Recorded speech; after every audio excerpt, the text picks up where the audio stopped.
जय श्री ओम नमः सिद्धेभ्यः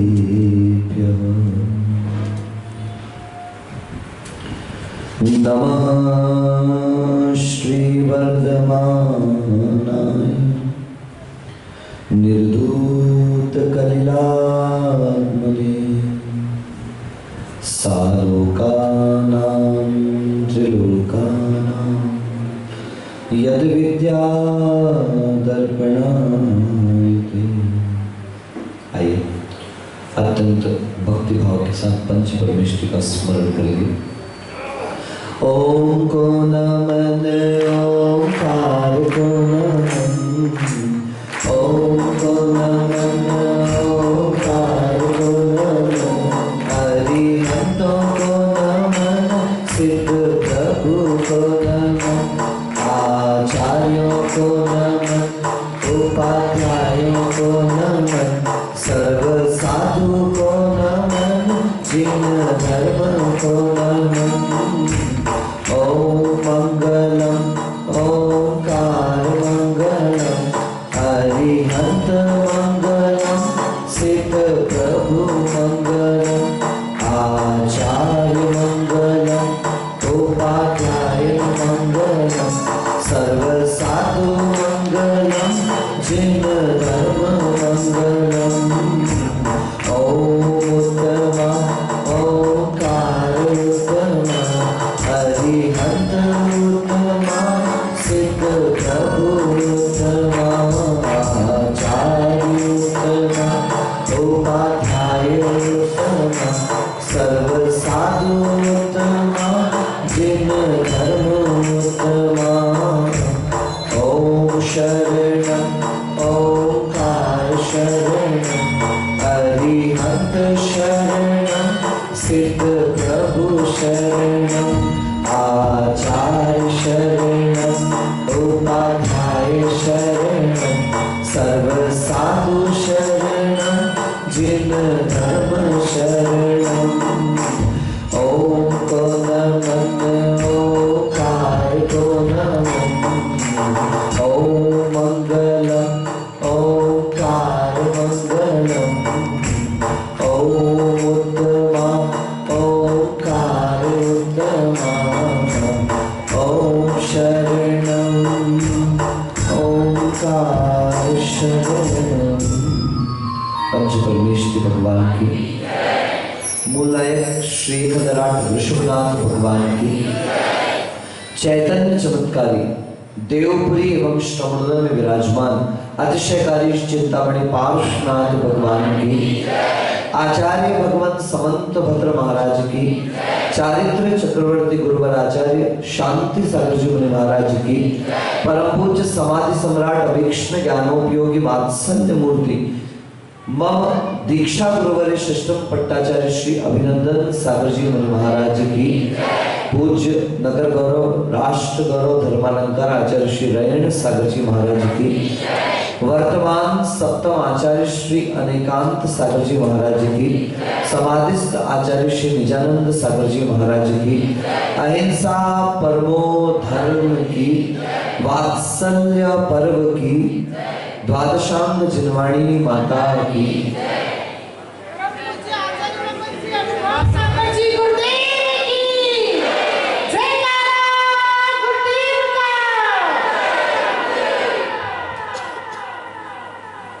यूं तो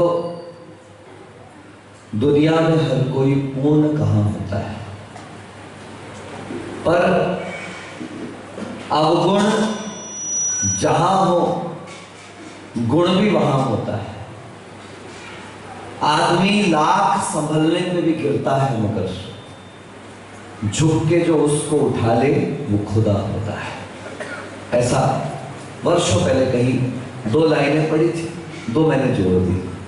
बहुत से आजकल मंगलाचरण आते हैं, स्वरचित मंगलाचरण, तो हमको भी प्रेरणा प्राप्त हुई कि हम भी स्वचलित में कुछ अपना मिला करके प्रस्तुत कर दे। तो हमने भी आपके सामने चार पंक्तियां प्रस्तुत करी, लेकिन वास्तविकता है कि गिरना तो सबको आता है। ये संसार है, हर प्राणी प्राणी कहीं ना कहीं किसी ना किसी विषय में जाके गिरता है। कोई स्पर्शन में उलझ जाता है, कोई रसना में उलझ जाता है, कोई गंध में उलझ जाता है, कोई दृश्य में उलझ जाता है और कोई शब्दों में उलझ जाता है। कहीं ना कहीं किसी व्यक्ति का वीक पॉइंट अवश्य हुआ करता है। मगर सम्यक दृष्टि ज्ञानी हमेशा पुरुषार्थ करता है, वो अपनी कमियों को ढूंढता है। जैसे कल आपसे कहा था कि जो ज्ञानी होगा और जो अज्ञानी होगा उसके बीच का सबसे बड़ा अंतर यह है कि अज्ञानी अपने दोष को राई के बराबर गिनता है और दूसरे के दोष को सुमेरु के बराबर गिनता है। अपने गुणों को सुमेरु पर्वत के समान और दूसरे के गुणों को राई के दाने के समान गिनता है। वह दूसरे की गलतियों में जज बनना चाहता है, न्यायाधीश बनना चाहता है, तुरंत जवाब चाहता है, तुरंत रिजल्ट चाहता है, तुरंत निर्णय और सजा चाहता है। और जब गलती अपनी हो तब देखो ना, एक बार हो गई, अब आगे नहीं करेंगे, क्षमा कर दो ना। ऐसे कर करके कैसे भी करके आप इसका सॉल्यूशन निकाल दो। दूसरे में सजा और खुद के में सॉल्यूशन। ये संसारी प्राणी का सबसे दुखद पहलू है कि वो अपने लिए वकील है और दूसरे के लिए जज बनकर के खड़ा हो जाता है। जबकि सम्यक दृष्टि अपनी कमियों को ढांकता नहीं है। सम्यक दृष्टि इसका मतलब ये नहीं कि माइक लेके रोड पे खड़ा हो जाए। ये भी ध्यान रखना, अपनी गलती किससे कहना। शास्त्रों में, मूलाचार में ऐसा कहा है कि आचार्य उसी को बनाना जिसका पेट बड़ा हो। क्या बोलो ना, बोलो ना, क्या कहा? पूरा बोलो ना। पेट बड़ा तो बहुत लोगों का है, क्या कहा जा रहा वो तो सुनो। आचार्य उसी को बनाना, महेंद्र भाई, जिसका महाराज आपका। यहां तड़के पेट की बात नहीं की जा रही है।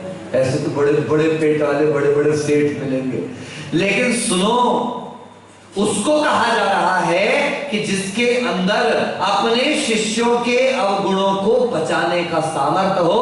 जो बात उस तक पहुंचे, जो बात उस तक आए, उसको वो सहन कर जाए, उसको बचा जाए। किसी के दुर्गुणों को सार्वजनिक रूप से प्रस्तुत ना करे। कमियां हो तो संकेतों से बता दे, कमियां हो तो इशारों से बता दे, कमियां हो तो उपदेशों से सार्वजनिक बता दे, लेकिन किसी को व्यक्तिगत रूप से नीचा दिखाने का कार्य ना करे। अगर किसी ने अपने दोष उसके सामने आकर के कहे हैं, उन दोषों को सहजता से, सरलता से सुन ले, संभाल ले और अपने पेट में रख ले। ऐसे दिखने के पेट वाले नहीं, किंतु होने के पेट वाले।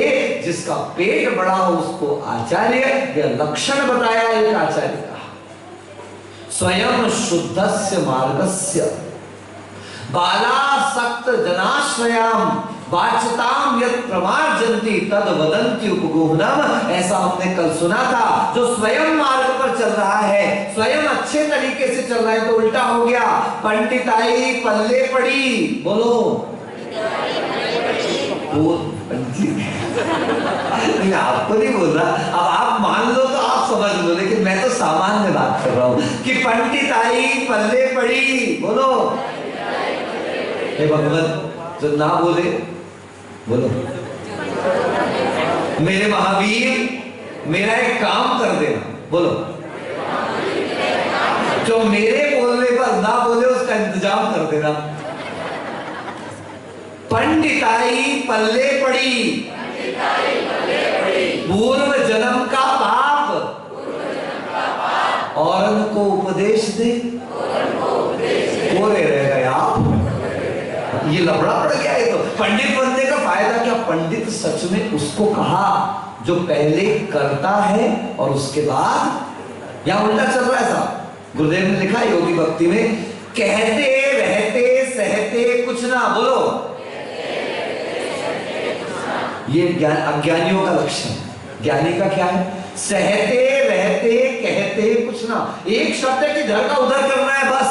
हा को रा करना है, रा को हा करना है। कहते रहते सहते कुछ ना।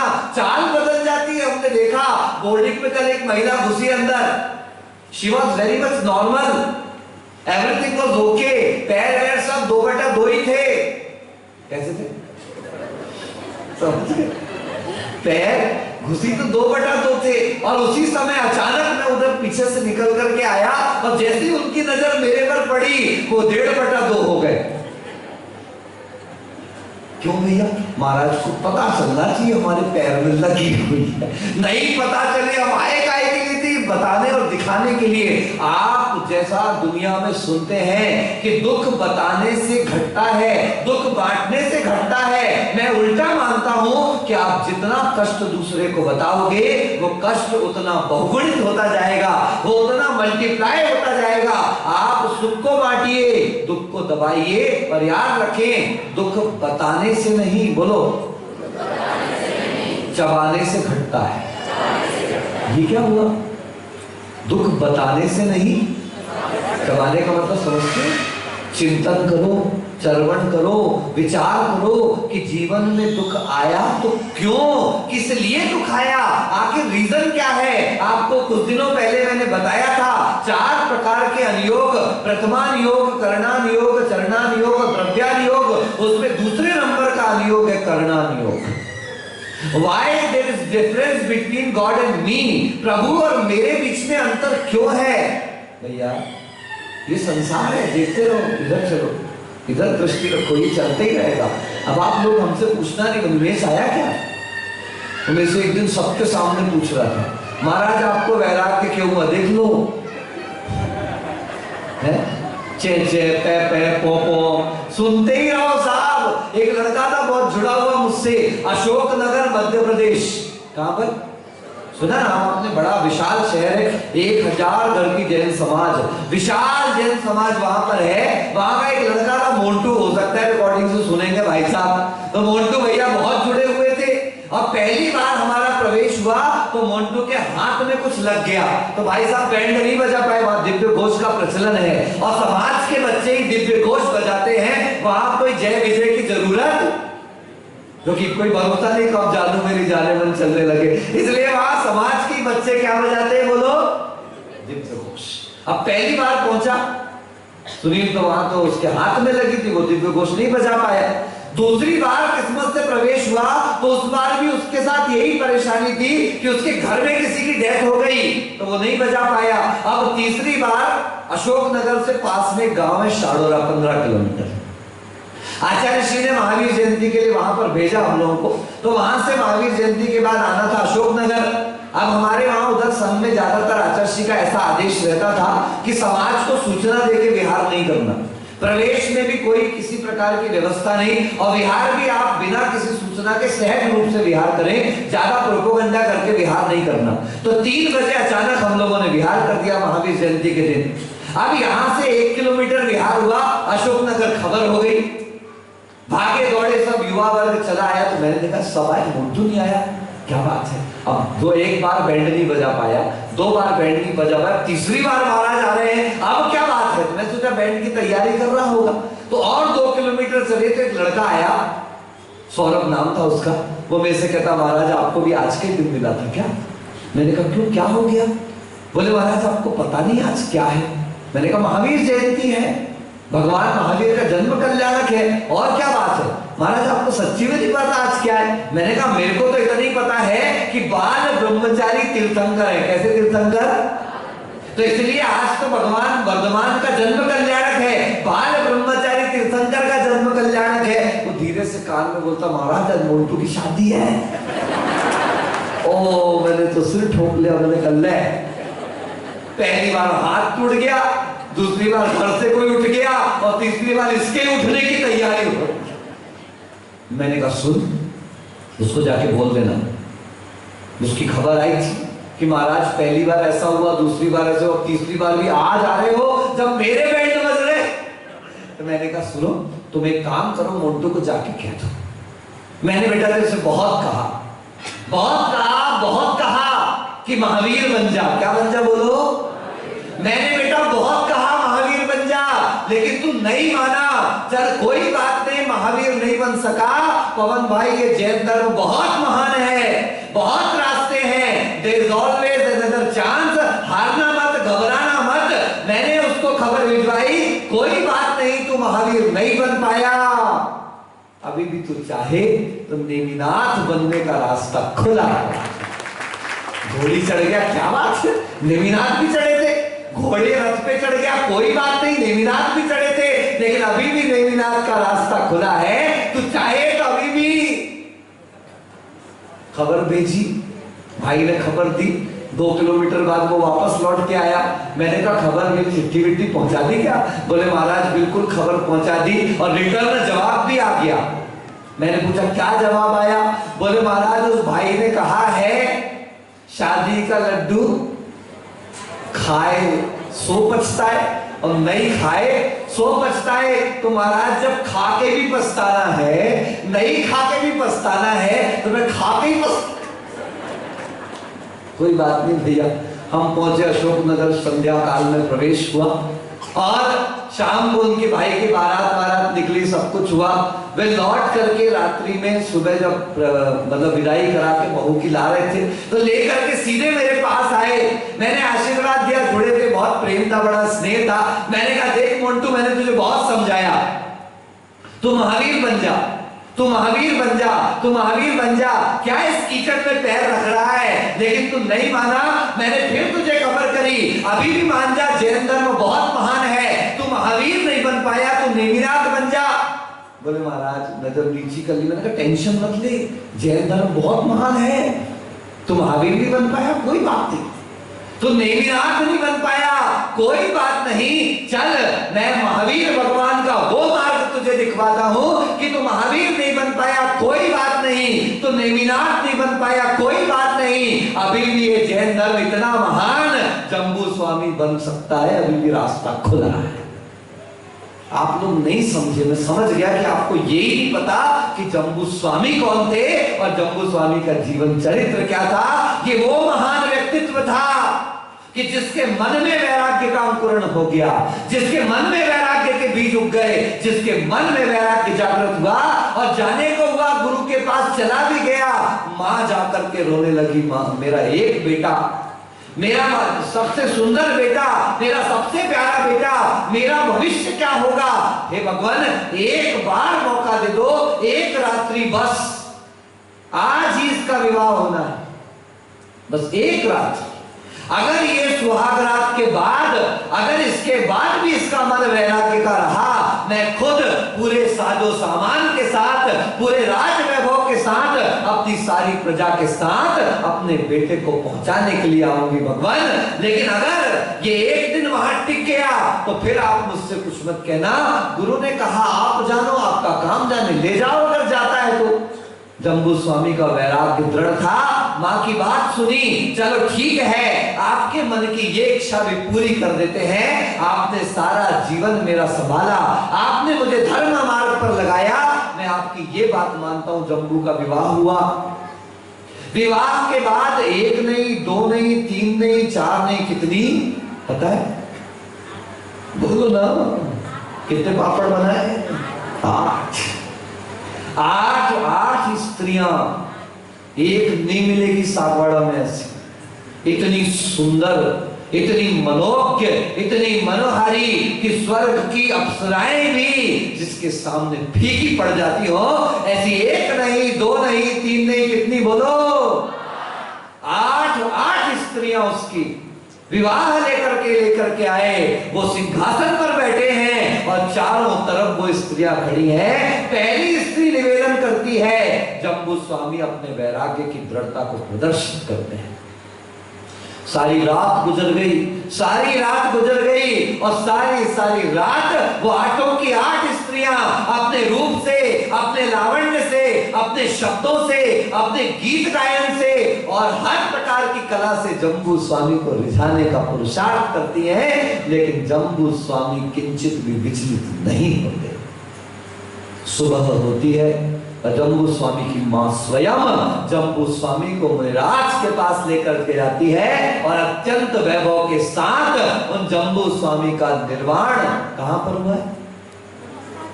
मथुरा 84 का जो उत्तर प्रदेश है, वहां से वो निर्वाण को प्राप्त हुए। मैंने कहा मोंटू सुन, तू महावीर नहीं बन पाया, कोई बात नहीं, तो नेमिनाथ नहीं बन पाया, कोई बात नहीं, अभी भी जम्बू स्वामी का रास्ता तेरे सामने खुला है, चाहे तो अभी भी तैयार है। वेल बोलो ना, बोलो वेलकम तो बोलो। आप लोग तो ऐसे बैठ जाते हैं। मुझे हर बार कहता हूं ऐसा लगता है या तो सब समझ में आ गया या तो यहां से सीधे पाड़वा निकल गया। वेलकम, अभी भी रास्ता खुला है। तो उसने तो साफ मुंडी हिला दी, महाराज खाए सो पछताए, नहीं खाए सो पछताए। महाराज खा के ही पछता ले तो मैंने आशीर्वाद दिया, जाप किया। भाई ने आहार दान किया। बुंदेलखंड में परंपरा है कि ज्यादातर विवाह होता है तो विवाह होने के बाद जब विदाई करा के लेकर के आते हैं तो उन पति पत्नी से उनके प्रथम रात्रि के पूर्व ही उनसे आहार दान कराया जाता है, उनसे शांति विधान कराया जाता है, उनसे जिनेंद्र भगवान का अभिषेक कराया जाता है और उसके बाद रिसेप्शन होता है। आप क्या पहले रिसेप्शन, बाकी सब बात। मतलब लौकिकता पहले निभाई जाती है, धर्म तो है ही अपना ही है, फिर निभा लेंगे। लेकिन नहीं, वहां पर हमने परंपरा देखी क्योंकि विवाह के बाद अगर वे प्रथम रात्रि व्यतीत कर लेते हैं तो वे 1 महीने तक आहार दान के पात्र नहीं होते। इसलिए बुंदेलखंड में परंपरा है कि विवाह करा के लाकर अगर नगर में साधु हैं या गुरु समीप हैं तो उनको ले जाकर उस युवक युवती के द्वारा, उस नवविवाहित युगल के द्वारा सर्वप्रथम साधु को आहार दान की परंपरा प्रारंभ कराई जाती है कि नहीं बन पाया है तू मुनि, लेकिन तू सदगृहस्थ बन जा। तेरे माध्यम से तू श्रमण नहीं बन पाया, लेकिन उत्तम श्रावक बन के श्रमणों के पीछे पीछे चलते चले जाना। जो आज श्रमण के पीछे चलता है महेश भाई, कहीं ना कहीं उसके हाथ में श्रवण की पिच्छी भी अवश्य आती है। इसलिए तुम पीछे पीछे चलते रहना, हो सकता है पिच्छी भी हाथ में आ जाए। जो पीछे ही नहीं चलना जानता वो कभी पिछी वाला भी नहीं बन सकता है। तो नहीं ले पाया पिछी, कम से कम पीछे तो चलते रहे। वो नहीं माना, घर चला गया, गृहस्थी प्रारंभ हो गई। 3 दिन बाद पुनः दर्शन करने के लिए आया, नमोस्तु किया, सब कुछ किया, सर झुका के बैठा था। मैंने कहा सर झुका के क्यों बैठा है? बोले महाराज क्षमा कर दो। मैंने कहा किस बात की क्षमा? बोले आपने कहा था महावीर बन जा, मैं नहीं बन पाया भगवान। मैंने कहा कोई बात नहीं, क्षमा। अगर वो आपने कहा था नेमिनाथ बन जा, मैं नहीं बन पाया, मैंने कहा कोई बात नहीं, क्षमा। उसने कहा महाराज आपने कहा था जम्बू स्वामी बन जा, मैं वो भी नहीं बन पाया, हे भगवान मुझे क्षमा करो। मैंने कहा चिंता मत कर, अपन तो जैन शासन में रहने वाले हैं, जिनेंद्र भगवान के भक्त हैं। यहाँ तो क्षमा से धर्म की शुरुआत होती है और देखो खत्म भी कहां पर होती है?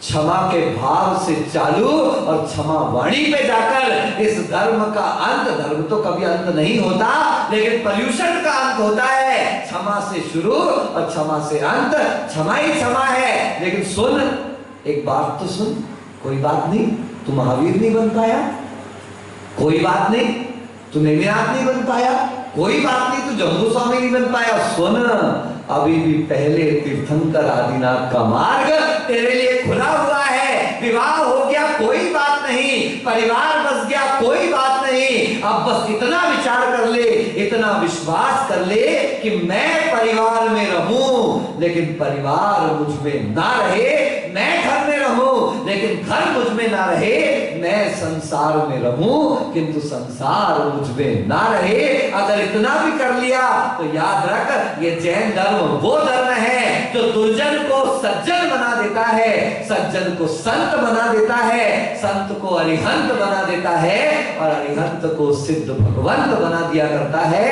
ऐसे महान धर्म की शरण हमको प्राप्त हुई।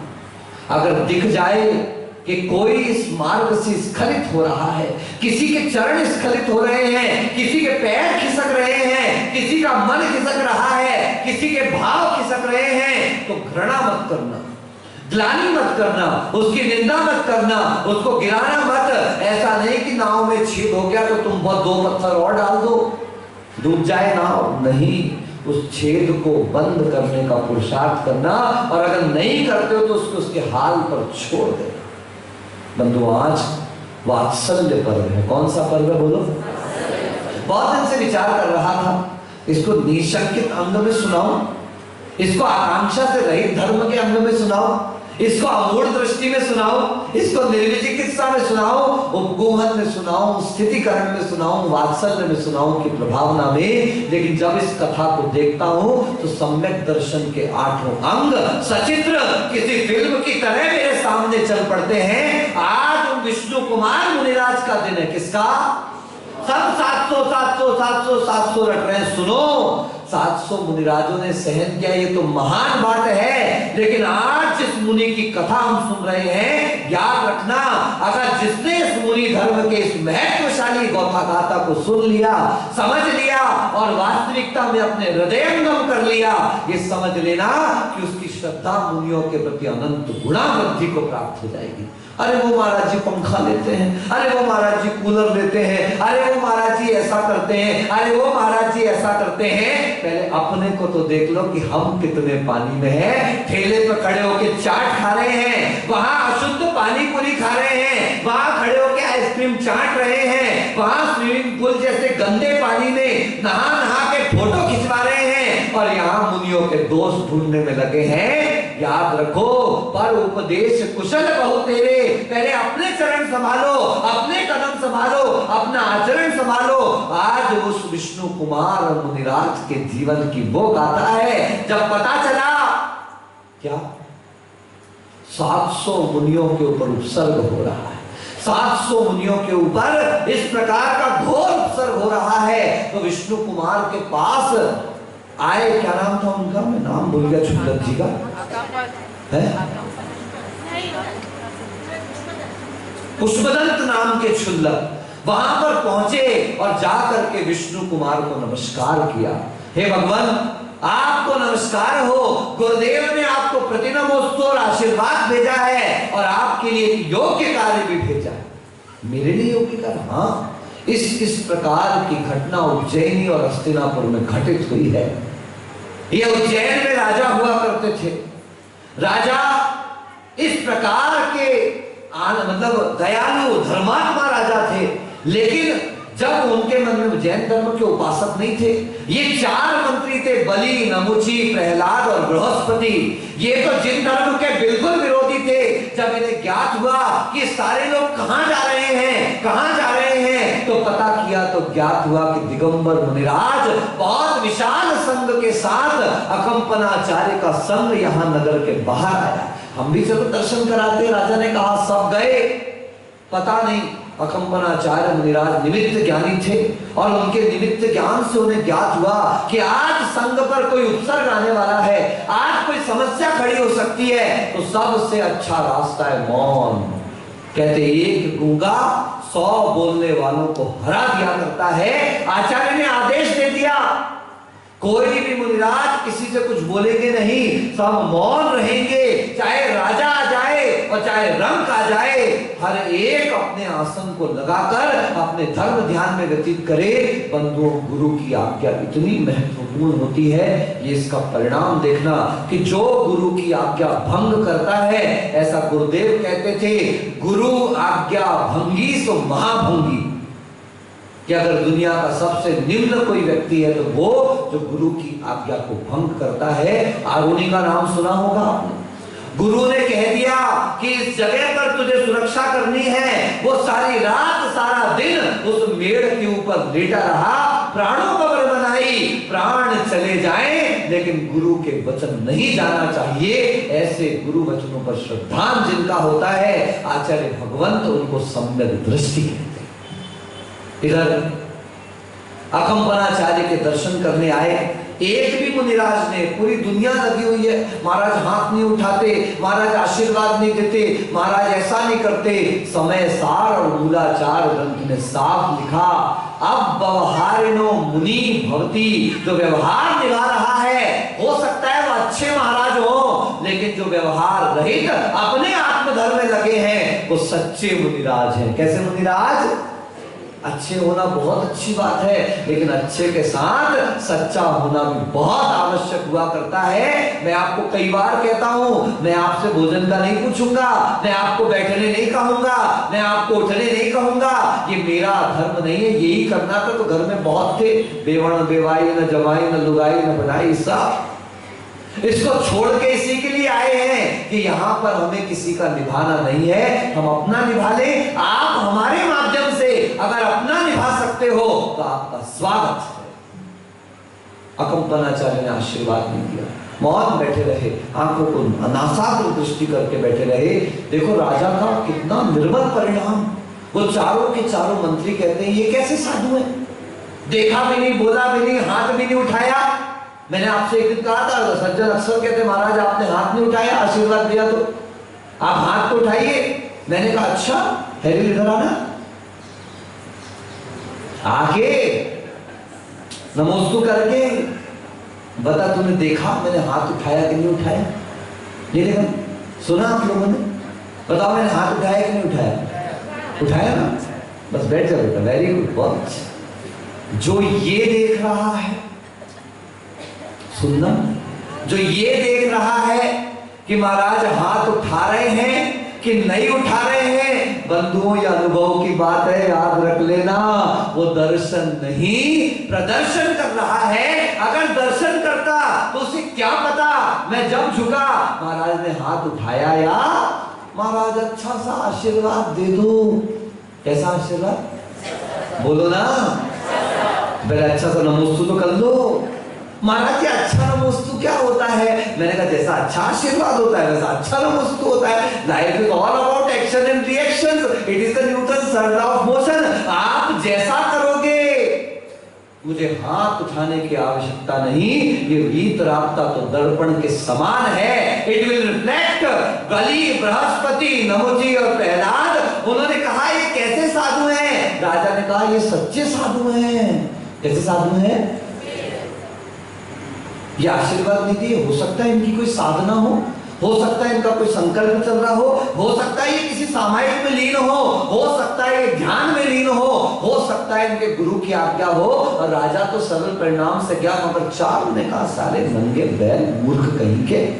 बिल्कुल यही शब्द थे, मेरे बैल हैं, ये इसलिए चुपचाप बैठे हैं। क्या बोलो, क्या बोलो ना, नहीं इसीलिए चुपचाप बैठे हैं, इनको कुछ नहीं आता, अगर बोलेंगे तो फंस जाएंगे, इसलिए सारे के सारे मूर्ख बैल चुपचाप बैठे हुए हैं। ऐसा कहकर निकल ही रहे थे और उस समय एक मुनिराज बच गए थे जो आहार करने गए थे। उन्हें पता ही नहीं गुरु की आज्ञा क्या है, उन्हें पता ही नहीं गुरु क्या कह रहे थे, और वो उस समय लौट रहे थे, बस वो रास्ते में उन्हीं का पड़ना हो गया।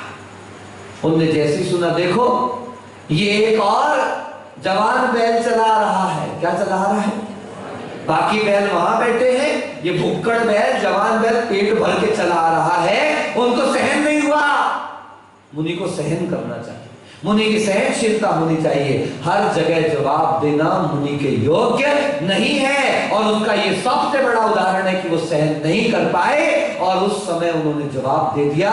उनके बीच वाद विवाद हुआ, जीत मुनिराज की हुई, शास्त्रोक्त जीत गए, वाद विवाद में जीत गए, बड़े प्रसन्न थे और जाके गुरु के पास पहुंचे और उन्होंने उसको जब बताया तो गुरु ने कहा, भाई तू विवाद में तो जीत गया लेकिन तू धर्म में हार गया, तू विवाद में तो जीत गया लेकिन आज्ञा में हार गया।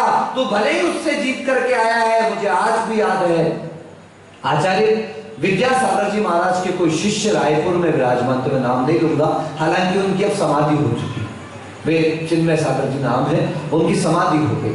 और भगवत आचार्य भगवान श्री पद्मानंद जी महाराज रायपुर में विराजमान थे। दोनों महाराजों का मिलन हुआ और उस मिलन के दौरान ये पंचामृत अभिषेक आदि को लेकर बहुत सारी चर्चाएं हुई। चिन्मय सागर जी विद्वान साधु थे और पद्मानंद जी के ज्ञान का तो कोई पार ही नहीं। दोनों के बीच में एक स्वस्थ चर्चा हुई और चर्चा होने के बाद वहां कुछ एक दो ब्रह्मचारी मौजूद थे और वो आचार्य महाराज के पास आए। अमरकंटक चातुर्मास चल रहा था, हम ब्रह्मचारी थे उस समय। उन ब्रह्मचारी ने बड़े अहंकार के साथ आचार्य श्री के सामने कहा कि आचार्य श्री ऐसे ऐसे दो आचार्य महाराज और महाराज का मिलन हुआ, बहुत देर तक चर्चा चली और उसमें चिन्मय सागर जी ने बहुत अच्छे से अपने मत को प्रस्तुत किया, जैसे विजय प्राप्त हो गई उनको। मैं सामने बैठा हुआ था, आचार्य महाराज ने कहा उनको कह दो अब 1 साल तक मौन रहेंगे। क्या? ये मेरी आंखों के सामने, मैंने कानों से सुना, मैंने देखा कि आचार्य महाराज ने तुरंत कहा कि हमने आपको समाज में संवाद के लिए भेजा है, वाद विवाद के लिए नहीं भेजा। अगर संवाद है, समवाद है तो आप सम्यक दृष्टि हो, और विवाद है तो वही आपका मिथ्यात्व प्रारंभ हो जाता है। बस गुरुदेव ने कहा अगर संघ को बचाना है, अगर संघ की सुरक्षा करना है तो वहीं जा और वहीं खड़े हो जा। अगर तेरे प्राण भी चले जाएं तो डिगना मत। वह मुनिराज चले गए, उसी जगह खड़े हो गए। ये चारों राजा को छोड़कर रात्रि में सोचे आज तो पूरे संघ का सफाया करूंगा, एक को भी नहीं छोड़ूंगा। देखो ये विवाद कितना ज्यादा घातक पड़ गया मुझे अभी भी याद है। आप अपना धर्म निभाइए। वो अंडा क्यों खाता है, वो मांस क्यों खाता है, सारे मुनिराज सुन लो। सम्यक दृष्टि को उपदेश दिया जाता है। किसको? सम्यक दृष्टि को उपदेश देना है, मिथ्या दृष्टि को उपदेश देने मत जाना। 4 प्रकार की कथाएं बताई हैं, संवेदनी, निर्वेदनी, आक्षेपणी और विक्षेपणी, पर मत खंडन और जिन मत मंडन। ये आक्षेपनी विक्षेपनी कथा है। पंचम काल में मत करना, किसी को बुरा लगे, हर एक का अपना अपना मान्यता है, आप किसी की मान्यता पे कुठाराघात मत करिए।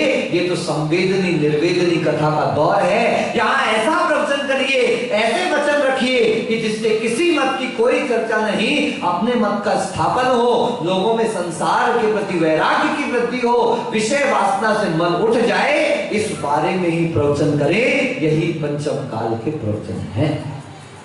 खड़ा रहा, वो चारों के चारों मारने निकले तलवार लेकर। जैसे ही देखा कि वो साधु तो यही खड़ा है, बस अब क्या है, उनको छोड़ो, लड़ाई तो इससे है। और इन्होंने उठाई, जैसे ही तलवार मारने को हुए, देखो देवा भी तस्य पणमंती जस धम्मे सयामणो, कि देवता भी आकर उसकी सुरक्षा करते हैं जो धर्म की सुरक्षा करता है। उन मुनियों ने धर्म की सुरक्षा करी।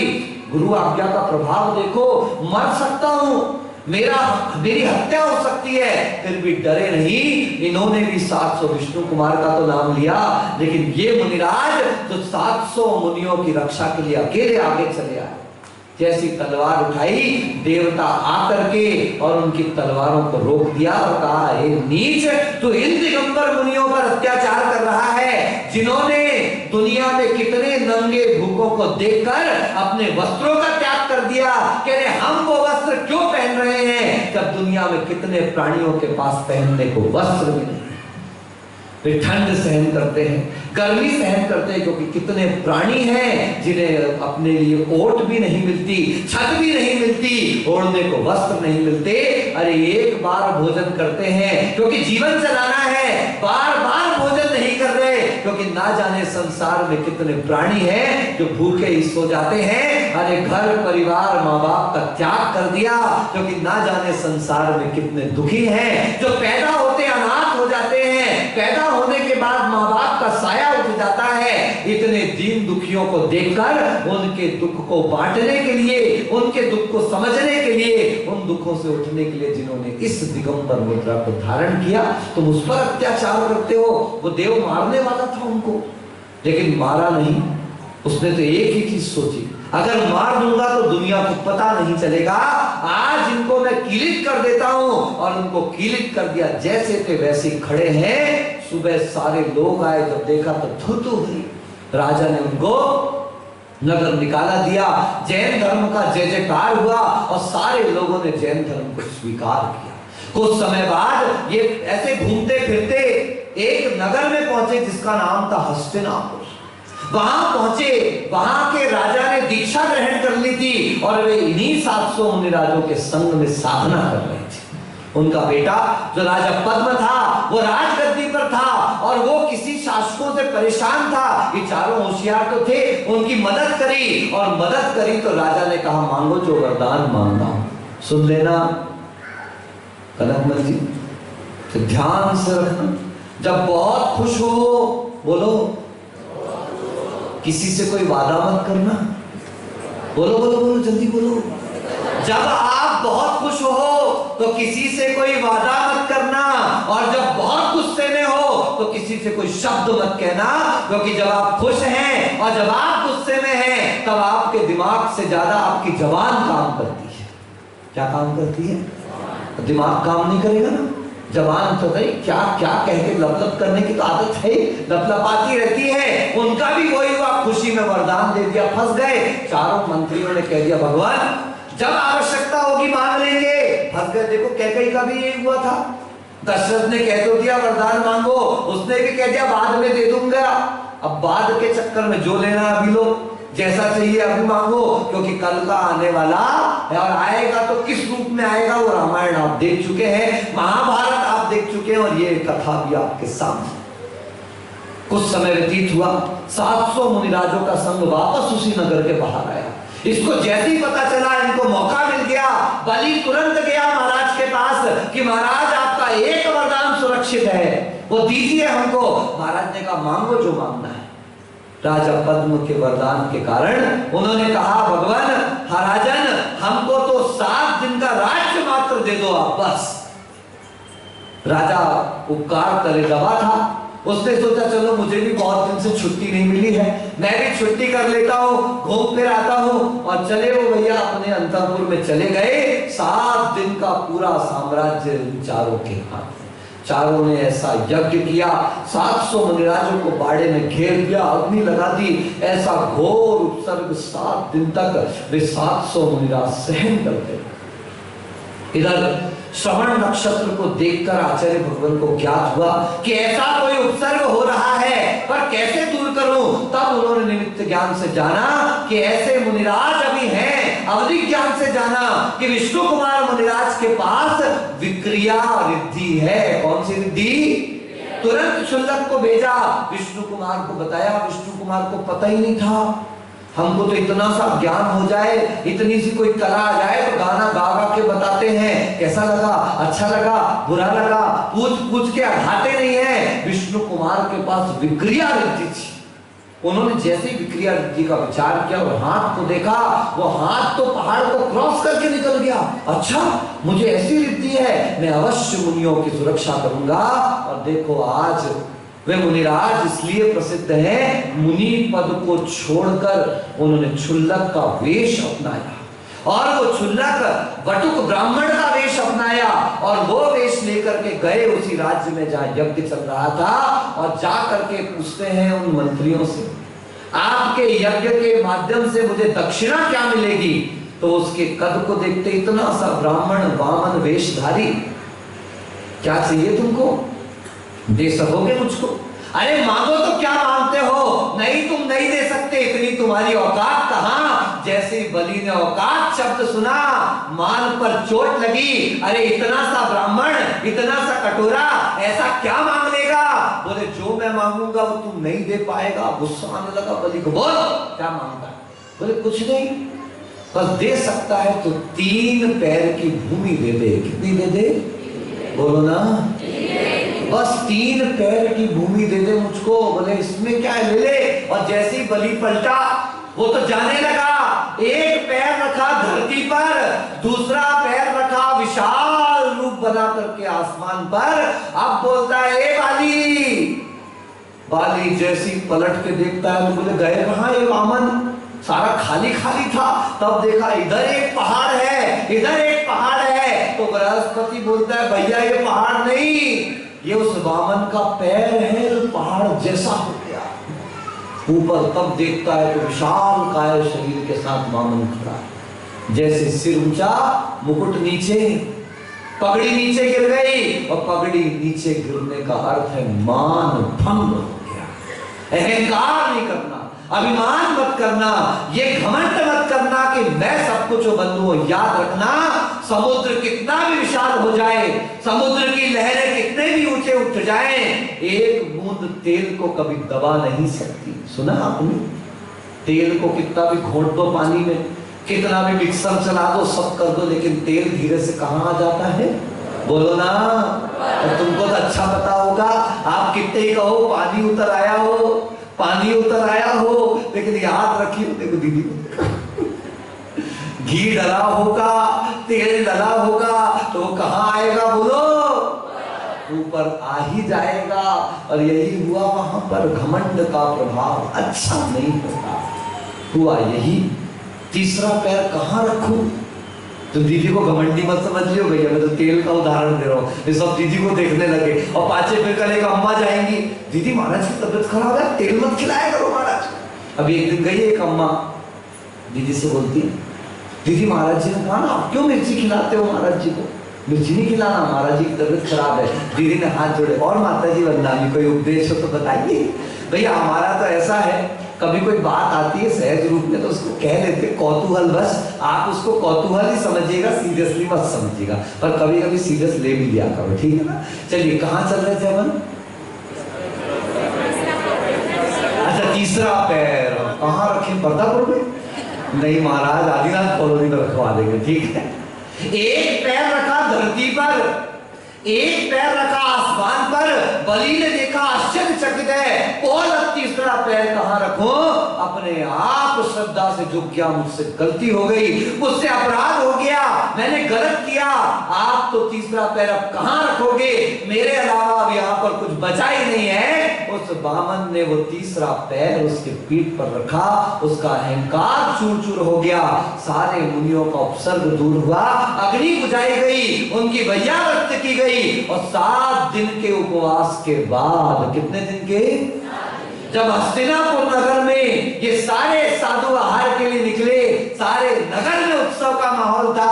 आपके जैसे नहीं नंबर के चौके लगा दो अश्विन भाई, एक एक घर में शुद्ध भोजन, एक एक घर में पड़गाहन, घर का हर सदस्य आहार प्रदान के लिए खड़ा हुआ है बाहर, और खड़े पड़गान कर रहे हैं। सब घरों में पड़गान हुआ, सब घरों में आहार हुआ, और आहार के बाद जब वो 700 मुनिराज पहुंचे आहार करके वापस, रोना मचा हुआ है, मेरे घर आहार नहीं हुआ, मेरे घर आहार नहीं हुआ, मेरे घर आहार। इतने घर, हजारों घर, मुनिराज कितने? 700। तब एक मुनिराज उपदेश देने वाले, हमारे अनुचरण जैसे होंगे उस समय कोई महाराज, एक उपदेश देने वाले महाराज में गए, एक्स्ट्रा ऑर्डिनरी उपदेश देने वाले।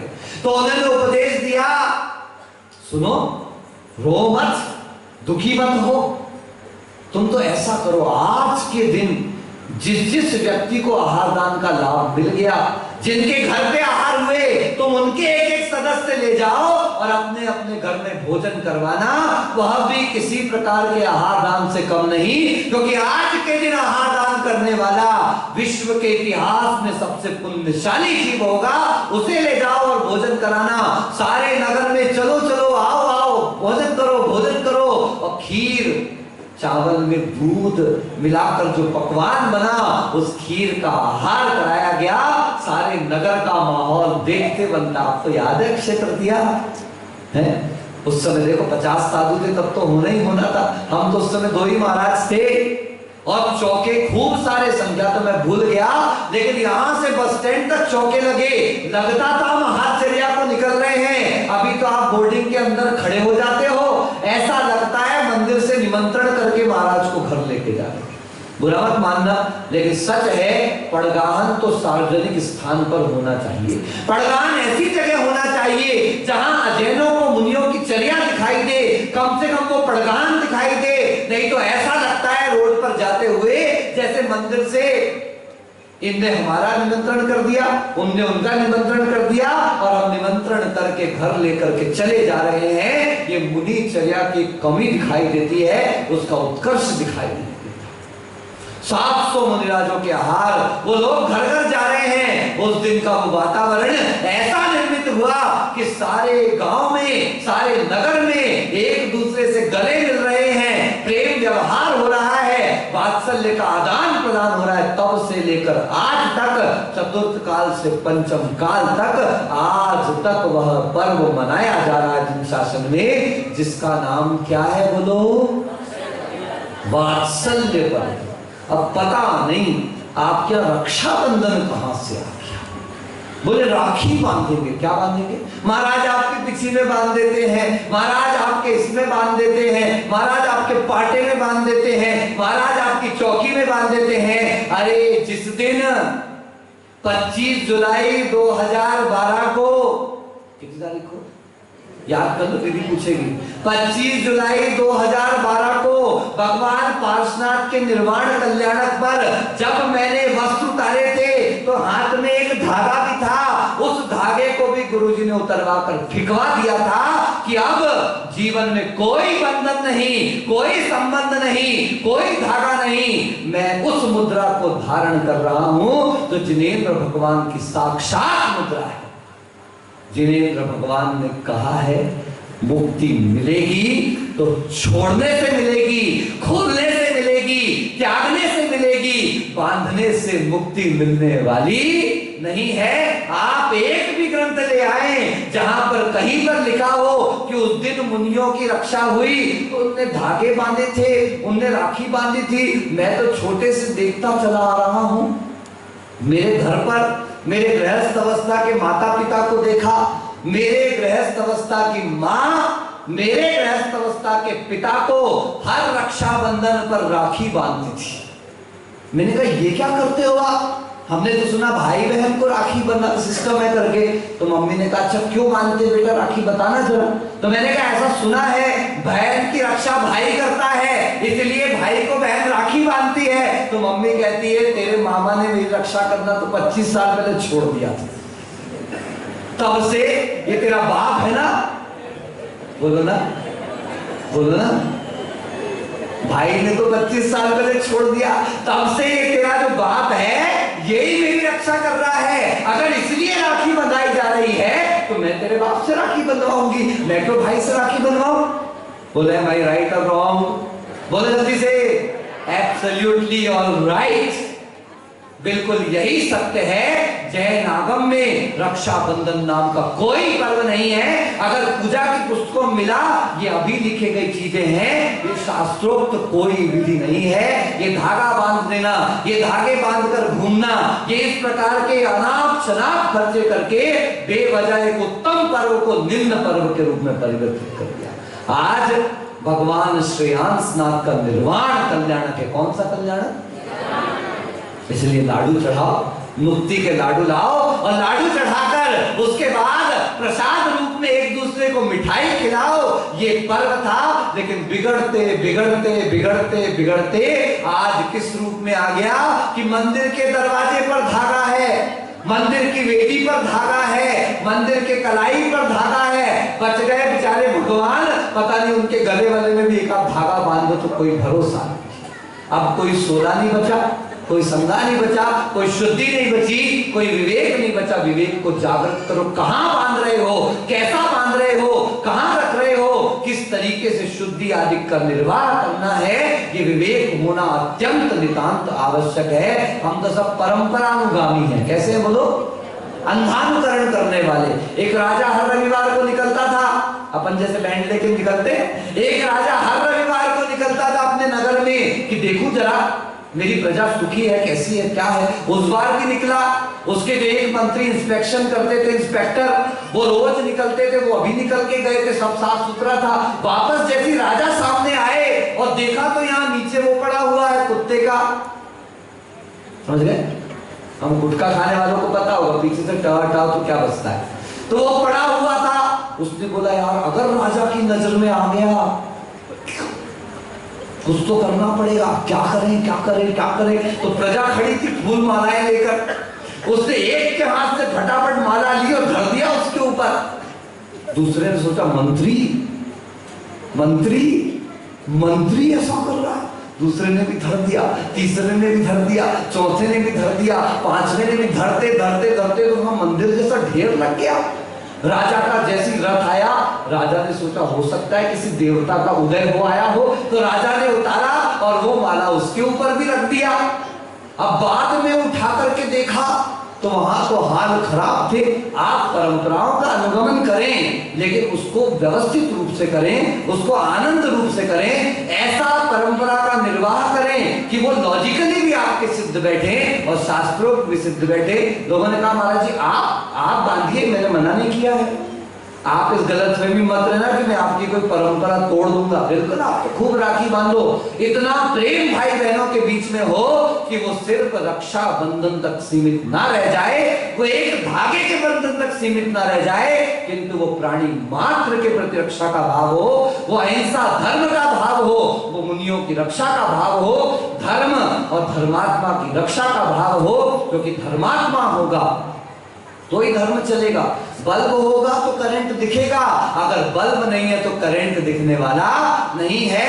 न धर्मो धार्मिक ही बिना, इसलिए संतों की सुरक्षा।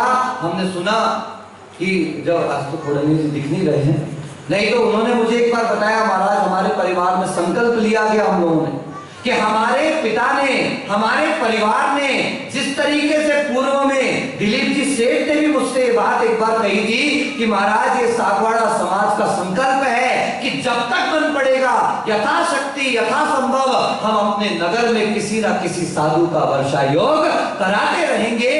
याद रखें, अगर संत का सानिध्य मिलेगा तो निश्चित रूप से आपका ये सागवाड़ा जैसे आज भक्ति के रस से सराबोर है, भक्ति में डूबा हुआ है, ऐसा सदैव आपकी आने वाली पीढ़ियां आप लोगों को सदैव याद करती रहेंगी कि आपने मशाल अपने हाथ से किसी आगे तक पहुंचाई है। ये देखना, जिन रास्तों पर, अच्छा दिनेश भाई बैठे थे, जिन रास्तों पर कोई चलता नहीं है, देख लो दिनेश जी से आजकल कम दिखते हैं थोड़ा सा, लेकिन हम कुछ नहीं कहते उनसे, इसलिए नहीं कहते कि वो यहाँ कम दिख रहे हैं, लेकिन जहां दिख रहे हैं वहां उनका दिखना बहुत जरूरी है। वो वहां दिखेंगे तो हमारे जैन भी बहुत जगह दिखते रहेंगे। अगर उनका वहां दिखना बंद हो जाएगा तो यहाँ भी जैनियों का दिखना बंद हो जाएगा।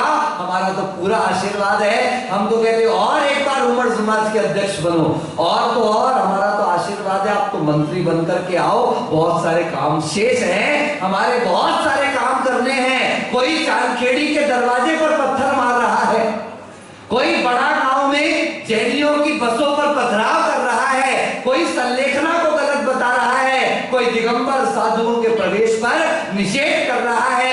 जागो जैनियों जागो, ये वो वात्सल्य पर्व है जब आपको संकल्प लेना है कि बोर्डिंग में प्रवचन सुनने नहीं आऊंगा, चलेगा, मैं क्लास पढ़ने नहीं आऊंगा, चलेगा, लेकिन जब मेरे दिगंबर मुनिराज मेरी धर्मशाला से, मेरे संत भवन से बाहर निकलेंगे, रोड पर चलेंगे, तब मेरा कदम मुनियों के साथ साथ चलेगा। ये संकल्प लेकर के आगे चले कि मैं हर दिन जा पाऊं ना जा पाऊं, मैं प्रवचन सुनने आ पाऊं ना आ पाऊं। मैं महाराज की वैयावृत्ति कमरे में 100 लोग आए थे, कितने बोलो ना, पैर दबाने 100 आओ ना हो, लेकिन जब मुनिराज का विहार यहाँ से चीतरी की तरफ हो, यहाँ से आतरी की तरफ हो, यहाँ से डूंगरपुर की तरफ हो, यहाँ से भिलुड़ा की तरफ हो, यहाँ से सरोदा की तरफ हो, यहाँ से पाड़वा की तरफ हो, यहाँ से कोकापुर की तरफ हो, इस सागवाड़ा समाज के युवाओं को कृत संकल्पित रहना चाहिए कि हमारे मुनिराज कभी अकेले विहार ना कर जाएं, हमारे युवा हमेशा उनके साथ रहेंगे। इतना कर लिया तो ये वात्सल्य पर्व मनाना सार्थक है। वरना एक पिक्चर देखी थी, उसमें डायलॉग था, बस लड़की और ट्रेन, बोलो क्या पिक्चर बता रहे तो इश्क नाम की पिक्चर थी, अजय देवगन आमिर खान की। उसमें अजय देवगन जो है वो काजोल के पीछे पीछे भागते भागते भागते ऐसी जगह भाग जाता है कि ऊपर पाइप पर चढ़ जाता है। बहुत साल पहले कॉलेज में देखी थी ये पिक्चर, 96-97 के आसपास, ध्यान नहीं, वो पाइप काट रहा है, एक तरफ से गिरता है, तब आमिर खान इसको एक चपत लगाता है और क्या कहता है, बस लड़की और ट्रेन, इनके पीछे मत भागना, ये एक जाति है दूसरी। तो कहीं सागवाड़ा में ऐसा मत कर लेना कि एक शब्द और जोड़ दिया, बस लड़की ट्रेन और महाराज, इनके पीछे मत भागना, ये एक जाते हैं। हमारा सौभाग्य है, हम दिगंबर श्रवण परंपरा के अनुयायी हैं। वात्सल्य पर्व हम कितने आनंद और प्रेम के साथ मना रहे हैं। आज पगलिया जी में सुबह अभिषेक हुआ, बड़े भक्ति भाव के साथ युवकों ने, बच्चों ने, बच्चियों ने आकर जैसे भगवान का अभिषेक किया, मन में बड़ी आत्मसंतुष्टि होती है। कभी आप भीड़ इकट्ठी कर पाओ ना कर पाओ, लेकिन इन वास्तविक क्रियाओं में अगर आप मेरा साथ दे रहे हो, इससे बड़ी जिन शासन की कोई दूसरी प्रभावना नहीं हो सकती है। आइए वात्सल्य पर्व पर 700 मुनिराजों का अर्घ सर्वप्रथम चढ़ाकर फिर श्रेयांसनाथ भगवान का निर्वाण लाडू हम लोग चढ़ाएंगे। सभी लोग कुछ 2-5 मिनट का काम और है, घड़ी में अभी 11:15 बजे हैं, इतना लेट तो हो ही गया है, 10 मिनट का समय अपन और व्यतीत करेंगे। खुला पूरे ले आप, ले आपको चाहिए, चलिए लाडू की बोली कर दीजिए शीघ्रता से। भगवान श्रेयांसनाथ को निर्वाण लाडू चढ़ाने की बोली, समय को ध्यान में रखते हुए फटाफट अपनी भावनाएं शीघ्र व्यक्त कर दीजिए। कहाँ से प्रारंभ करूं? शीघ्रता से 2121 रुपया। 2121 रुपया, 2121 रुपया। हमारा प्रतिष्ठाचार्य जी आए, फटाफट उस बोली को संपादित कराए। 2121 रुपया। चलो 5151 5151 5151 रुपया श्यामनाथ भगवान को निर्वाण लाडू अर्पण करना। आज ही का पावन दिन, सबने शिकायत संपूर्ण रूप से मोक्ष शक्ति को प्राप्त करने वाले तीर्थंकर श्यामनाथ भगवान। 5151 5151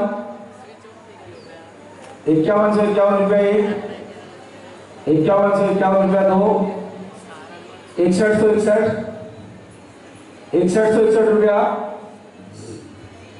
6161 7171 7171 लंबा धक्का मारो थोड़ा सा, टारगेट तक तो पहुंचाओ। टारगेट राजन भाई से पूछना। 7171 7171 81 81 91 91 91 91